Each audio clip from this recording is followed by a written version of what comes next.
সম্মানিত ভিউয়ার্স, দেশ এবং দেশের বাইরে যারা সবসময় আমাকে দেখেন এবং আমার পাশে যারা থাকেন, একটি মর্মান্তিক দুর্ঘটনা ঘটে গেল আজকে টঙ্গী ৪৫ নম্বর ওয়ার্ডে। দুটি শিশুকে জবাই করে হত্যা করা হয়েছে। কি কারণে হয়েছে, কেন হয়েছে, আমরা এখনও বিস্তারিত জানতে পারি নাই, তবে জানার চেষ্টা করব। আপনারা আমার সঙ্গে থাকুন। দেশ এবং দেশের বাইরে যারা সবসময় পাশে থাকেন, আপনারা শেয়ার করে দিয়ে আরেকজনকে দেখার সুযোগ করে দিবেন। কার কাছে জানি দেখলাম এটা ছবিটা, আমরা একটু দেখার চেষ্টা করতেছি, তারপরে ভিতরে ঢুকবো ইনশাল্লাহ। এখানে দুটি শিশুকে জবাই করে হত্যা করা হয়েছে, আর সেই ফুটেজগুলো কিন্তু আমরা মোবাইলের মাধ্যমে পাচ্ছি এবং আমরাও ভিতরে যাওয়ার চেষ্টা করব যে আসলে মূল ঘটনাটা কি হয়েছে, কেন হলো বা কিভাবে হলো। আপনারা কতটুকু জানেন কিভাবে হয়েছে, কেউ বলতে পারবেন?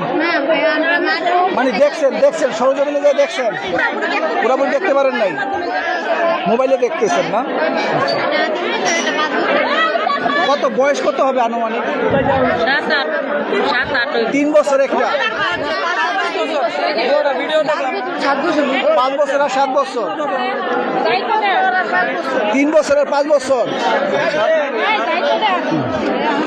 আমরা আরেকটু জানার চেষ্টা করব। এখানে কিন্তু হাজার হাজার, আমি যদি বলি এখান থেকে কিন্তু যে মেইন রোড পর্যন্ত কিন্তু মানুষের সমাগম দেখা যাচ্ছে। হাজার হাজার মানুষের কিন্তু সমাগম একটু দেখার জন্য বা জানার জন্য বা বোঝার জন্য কিন্তু তারা এখানে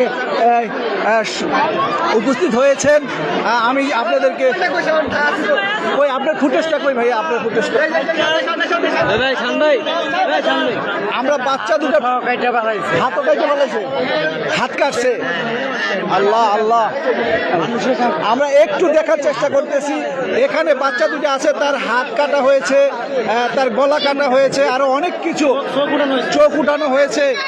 দুটি শিশু, নাবালক শিশু, তাদের প্রতি কেন এত অনীহা জানি না।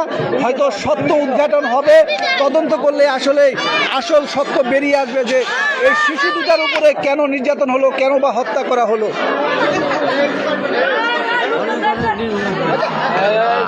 এই ধরনের কাজ মানুষ করে না, বুঝছেন? এই ধরনের কাজ মানুষ করে না।